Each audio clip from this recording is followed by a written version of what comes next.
At issue this Sunday, the presidential race comes to Boston as the vice presidential nominees appeal for a labor endorsement. And Vice President Harris sits down for her first interview since becoming the Democratic nominee, along with Governor Tim Walz. Was it an overdue test of her new candidacy or much ado about nothing? Plus, Tuesday is primary day in Massachusetts, and even though many are upset with legislative leaders for failing to pass several major bills, there's not many incumbents facing challenges. We'll look at a key contest with two Beacon Hill experts. And one bill that lawmakers did pass dealt with maternal health care, addressing a deadly racial inequity. We'll tell you about the new services that will soon be available. At Issue starts now.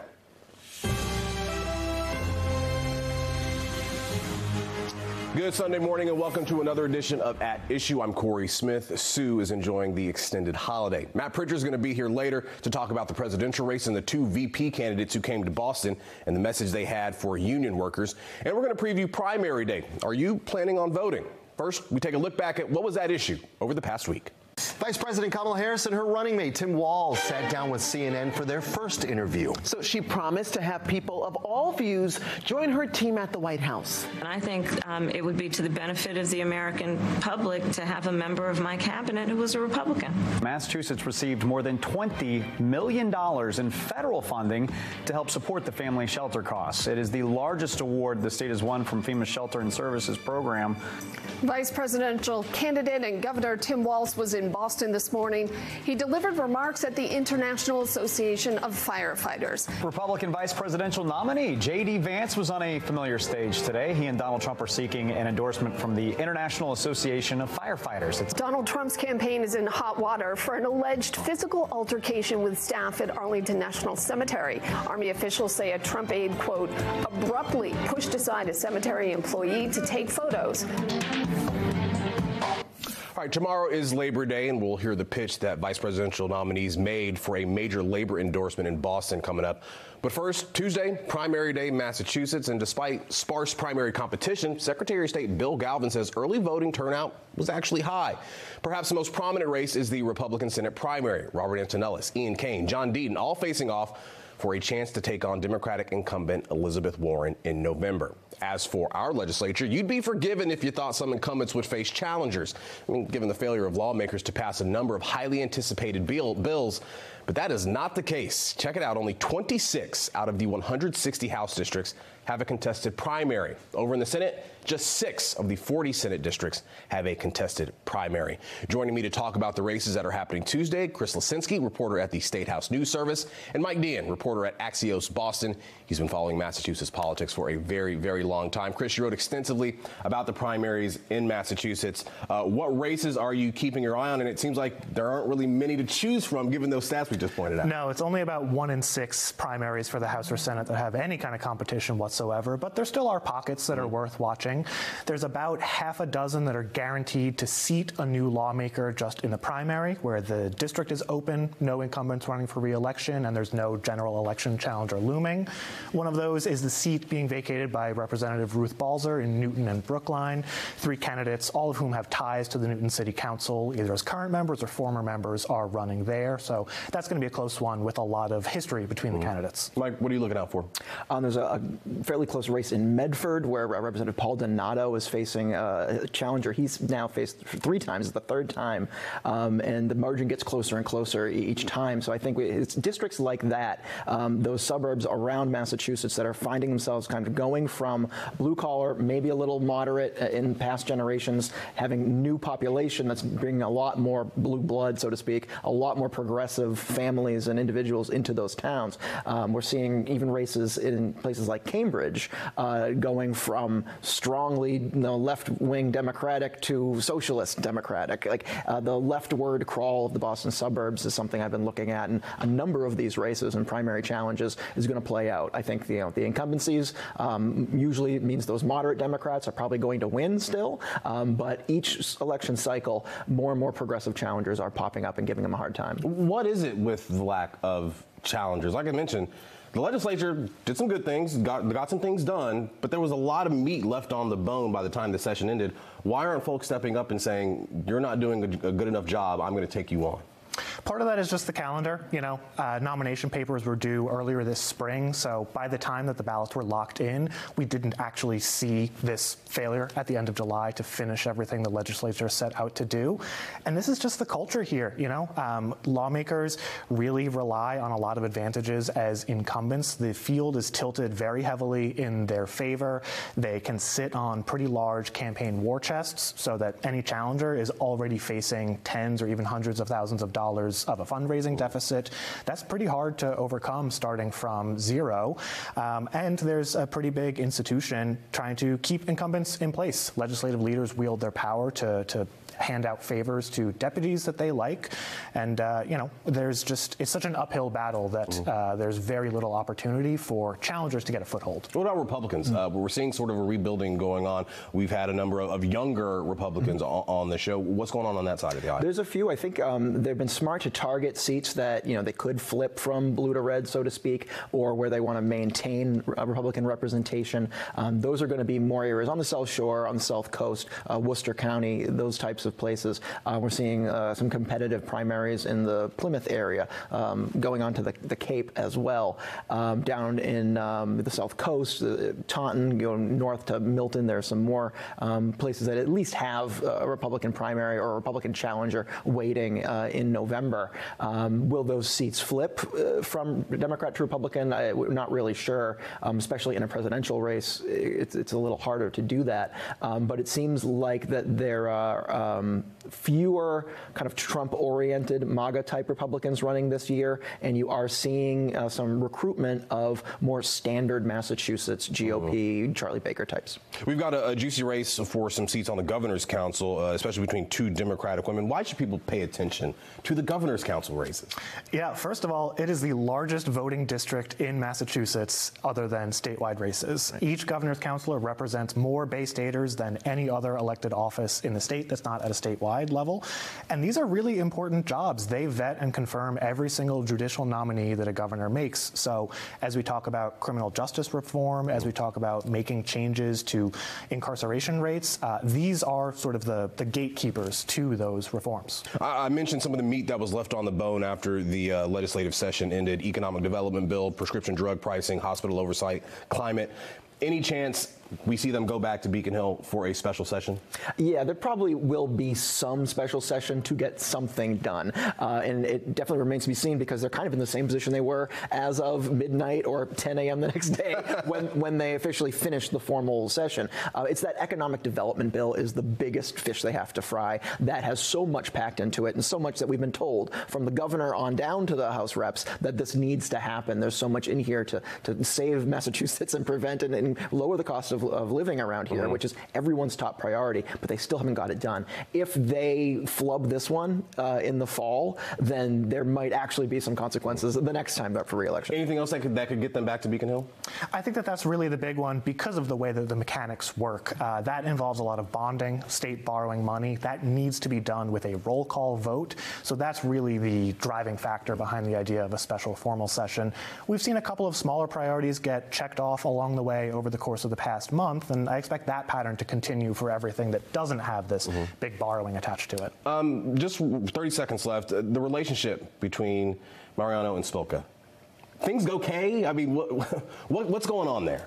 I think it's really more about the priorities of the House and the Senate and where they conflict. It's not just the Speaker and the Senate President, the figureheads on each side. It's really both chamber are in a bit of a conflict more than they usually are right now. I haven't really seen it quite this bad in a while, but it kind of boils down to the Senate wants what the Senate wants, the House wants what the Senate wants, and if they don't get the bill done, so be it. Any chance these two, spend Labor Day together over a grill, enjoying a nice burger? I will say we haven't seen any real evidence of thaw in where things were on July 31st over the past month. We've had a couple of minor breakthroughs since then, but we're still waiting for a big turning point. All right, we'll have to see what happens. Chris Lisinski, Mike Dean, thank you so much for being on At Issue. We appreciate it. All right, usually the major party presidential tickets don't come to Massachusetts this late in the campaign cycle unless they're looking to raise money. But both vice presidential nominees, Tim Walz and J.D. Vance, were in Boston looking to snag a coveted endorsement of a powerful firefighters union. Our Matt Pritchard was there to see both of them make their pitch to the International Association of Firefighters. A week of welcoming political power players. Politics is how we identify our friends, and it's also how we spot our enemies. The International Association of Firefighters Conference hearing from both vice presidential nominees, with Minnesota Governor Tim Walz going first on Wednesday and Ohio Senator J.D. Vance taking to the stage Thursday. From cheers to jeers, the union crowd seeming to fall along party lines. Even so, both candidates work to present their vision for the country and first responders. When we're in office, we'll make sure you have all the resources and protections you need to do your jobs and your service is respected and that you come home safe every night. Are you administering less Narcan today than you were 4 years ago? My guess is that for almost every person in this room, the answer is unfortunately no, and that was a policy choice. Senator Vance tailored a number of Republican issues to the crowd of firefighters, including immigration and the southern border. And as vice president, I will fight to ensure you get the resources you need, especially in some fast-growing places like Phoenix and Las Vegas, where we need more firehouses, not more shelters to house illegal aliens. Governor Walz honing in on action, calling on members to step off the sidelines and get involved with the 2024 White House race. I'll often have people tell me, look, I'm really not that into politics. My response to that is too damn bad. Politics is into you. And if you're not here advocating for that, if you're not here advocating for the messages, it's hard to get it done. And while each candidate made their case, attendees listened intently. You know, Tim promises to bring us the kind of resources that we need to keep people safe, and that's all we can ask for. I wish that that Vance would have mentioned the economy more, other than border. He did spend a lot of time on the border. The IAFF is well known for endorsing Democrats when we get into these presidential election cycles. But that said, analysts say both parties have a stake here in the labor vote, and it doesn't hurt either of them to go and talk before an audience and try and court that endorsement. Corey? All right, we will be sure to watch for that endorsement announcement once it's made, Matt. I want to look at the vice president's first major interview since President Biden dropped out of the race and endorsed her in July. She and her running mate Tim Walz speaking with CNN's Dana Bash. Largely unremarkable interview, no major policy announcements. She was questioned about her sort of policy positions changing. For instance, 2019 on fracking, the southern border. She conceded, yes, her positions have changed and gave brief explanations as to why, but she said her values remain the same. The only real news made was that Harris said she would appoint a Republican to her cabinet if elected. And she was also asked about former President Trump's comments at the National Association of Black Journalists Convention, where he questioned Harris's race. Let's listen to that portion of the interview. He suggested that you happened to turn black recently for political purposes, questioning a core part of your identity. Yeah. Same old tired playbook. Next question, please. That's it? That's it. Okay. You know, Matt, Republicans drew a lot of attention to the fact that the vice president hadn't done any tough sit-down interviews before this one. She finally sits down, but it is with her running mate Tim Walz by her side. How do you think she ultimately did? Yeah, I mean, I think she had a strong interview out there, and I thought the questions really hammered home a bunch of different points that she has been criticized of over the course of this election cycle since she jumped into the race. So we certainly saw her coming out with some strong responses on these various different things that were being brought up throughout the interview. And when it comes to Donald Trump in particular, I think she had a strong moment there where she basically said, I'm not going to get into the mud with Donald Trump on that issue. It's the same playbook. Next question. Now, of course, we know she is going to have to go one-on-one with Donald Trump, something that apparently she's never done during her political career. We are going to see those two both on the stage come September 10th during the first presidential debate. So it'll be interesting to see how those dynamics may shift when they're both on the same stage. But in this moment, certainly taking that opportunity to sort of separate herself from the way Donald Trump does politics and the way that she does politics here during a presidential election cycle. But you mentioned it there. Not only was she on the stage, we also saw Governor Tim Walz sitting right next to her doing this joint interview with CNN's Dana Bash. I had a chance to speak with political analyst Scott Spradling about the strategy of that, of having both members of the ticket on the set at the same time. Take a listen to what he had to say. This is a battle of limiting errors, right? Don't make any mistakes, stick to the script, stay disciplined. They've been doing that to this point, but the window is now open for those unscripted moments. I think it's interesting to sit them down together. I think there is safety in numbers, and that's probably the strategy play here, where the two of them can play off of one another and be helpful to one another in this interview.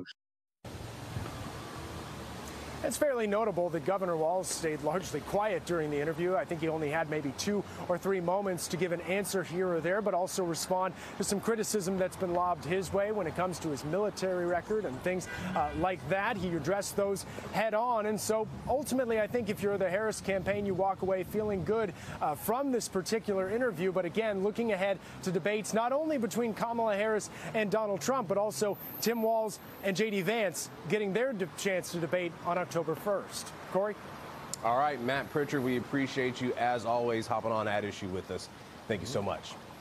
The next major events in the campaign, as Matt mentioned, those 2 debates. Vice President Harris taking on former President Trump a week from this Tuesday, September 10th, going to be hosted by ABC, the only presidential debate both candidates have agreed to partake in so far. Then Governor Walz and Senator J.D. Vance are expected to meet on October 1st. Last week, Governor Healey signed into law a sweeping bill that expands access to a number of important maternal health services. It's critically important for a lot of families and takes a step toward addressing racial inequality. We're going to look at what's in the bill with 2 women who have followed this issue closely. Coming up.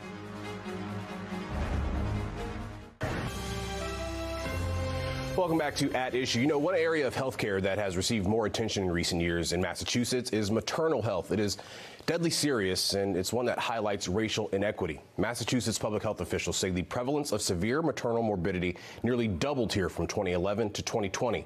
Severe maternal morbidity involves unexpected complications of labor and delivery, including life-threatening conditions like heart attacks or sepsis.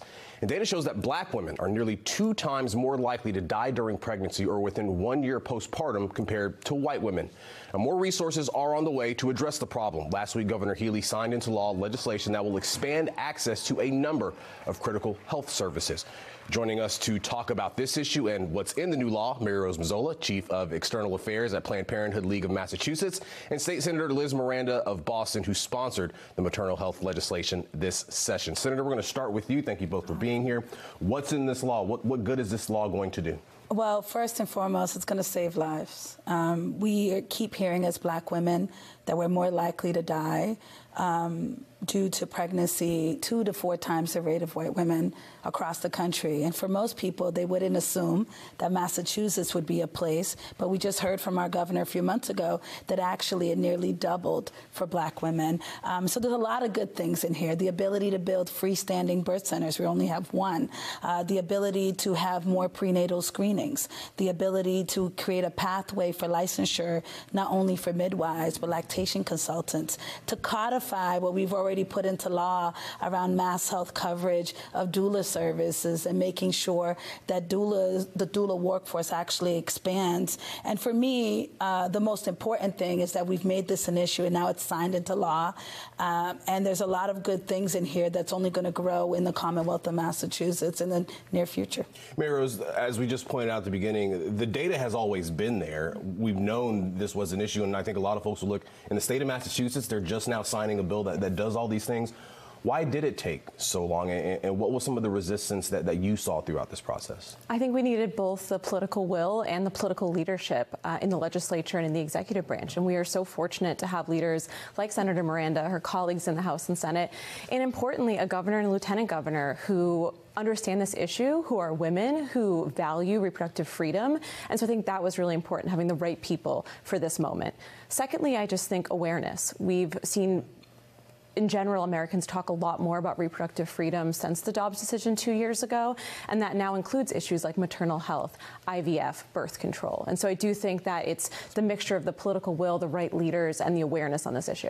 What were some of the obstacles that you ran into? Obviously, with any bill, there's going to be a cost associated with it. Yeah. Was this a money issue? I don't think so. 6 years ago, when we finally did the Maternal Inequities Commission, we actually studied the issue. And for a lot of folks, they were like, what is this crisis on black maternal health? tell us why we should care. Why is it happening here in the leader, Massachusetts being a leader, not only in public health, but in healthcare and biotech and life sciences. And so most of the resistance was the education on the issues, and also making sure people understood that reproductive justice is a racial justice issue. Oftentimes, we're broken up in silos, and what I loved about being able to carry with Repro Equity and Planned Parenthood is saying that our lives don't begin with birth, but they don't end with birth. And being able to see a continuum of reproductive freedom was also a point of tension that we had to break through. But I'm happy now that we can say in her first term as governor, Maura Healey delivered on ensuring that Black women in particular, because when you help those that are least among us, can help everyone, we'll be able to breathe a little easier in the days ahead. We know no legislation is perfect. Is there anything that's not in this bill that you wish had made it and maybe you all will push moving forward? I think this bill is really comprehensive and includes a lot of the reasons why we see these gaps in health equity. And so from Planned Parenthood's perspective, so grateful to the coalition, to the Bay State Birth Coalition, Reproductive Equity Now, our champions, for making it so comprehensive. For us, a rising tide lifts all boats, and this will benefit our patients. Of course, there's also other parts of reproductive and sexual health that we need to keep advocating for so people get that holistic health care. How has your job, your position, your organization sort of changed in the post-Dobbs era that we're in now? Well, first of all, we know that we have patients coming to Massachusetts for care because they are now unable to get that care in half the states across this country. We also know that while we're fortunate to have so many legislative supporters and leaders in Massachusetts, we could be impacted by federal laws, including a national abortion ban, which is a real possibility. And so we are working both to increase our access to health care, to train more providers so that we can meet that demand, and then also advocating for policies to protect our patients here at home. Depending on the outcome of this election, we've heard Governor Healey always talk about we will, protect the right for women to access the care that they need. Are you concerned at all that if the election goes to Donald Trump and a national abortion ban maybe does come up, that something could happen here in Massachusetts, or do you feel the guardrails are strong enough to prevent something like that? I think this is a both and. We're a very strong Commonwealth. That's why people are coming here to get the services they need. In the last couple of years, we've codified and recodified the Roe Act to make sure that people know that they can come here. We've created a hotline. We've created more resources. We've protected providers. But it's a real fear. And elections have consequences. And I urge women of all kinds, regardless of where you are in the aisle, to make sure that you vote your interests, because reproductive care isn't just about abortion. It's about continuing to have the autonomy over our own bodies and making sure that we can be safe from the time we start ovulating to postpartum and menopause. And it's important that we vote for the person that we know will protect that. We know racial disparities don't just exist in the maternal health space. We talk things like asthma. What else can be done, perhaps on Beacon Hill, to continue to close that racial gap when it comes to healthcare in general? So what we have is, like, I have the 2nd Suffolk district in the Commonwealth. It is the blackest district in the Commonwealth. We have 5 times the asthma rate.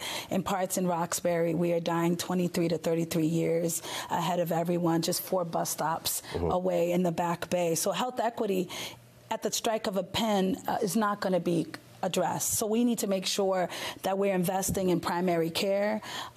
Most African Americans, particularly African American women, high blood pressure, the weathering and stress of our communities, diabetes, high cholesterol, and these are the things that are actually attributes to our poor maternity health outcomes. And so the social determinants of our health is a key component to work on. I think for us with the Health Equity Compact, we're not just seeing this as one bill and overnight it's going to solve our maternity and morbidity issues. What we're hoping for is this leads the whole healthcare industry to realizing that we need to take care of everyone. We've got about 30 seconds left. What is next for your organization and the work that you all do on a daily basis? So, of course, as we're talking about, we want to defend our reproductive champions in the State House and elect new reproductive champions so that they can pass additional laws like this. We also want to make sure that we are providing the best care we can to our patients. We also provide sex education. And I think we've talked about how that is very much in line with everything else. It is a spectrum, so starting as early as we can. I just want to add, too, that this law is personal for me. I had a daughter 3 months ago, and I was able to access doula care, genetic testing while I was pregnant, and that's because because I had access to the insurance to cover it. And those services should not depend on whether you have the finances or the insurance. So I very much appreciate this. Well, thank you for pointing that out. Mary Jo Mazzola, Senator Liz Miranda, thank you so much for joining us. We really appreciate it. All right, that is it for this edition of At Issue. Join us next Sunday as we will be joined by Senator Elizabeth Warren. By then, we'll know who her Republican opponent in November will be, so we'll ask her about that person. Plus, we'll get her thoughts on the state of the presidential race, the war in Gaza, the Stewart healthcare situation, and our housing crisis, plus much more. Thanks for joining us. I'm Corey Smith. Enjoy the holiday weekend. We'll see you next week.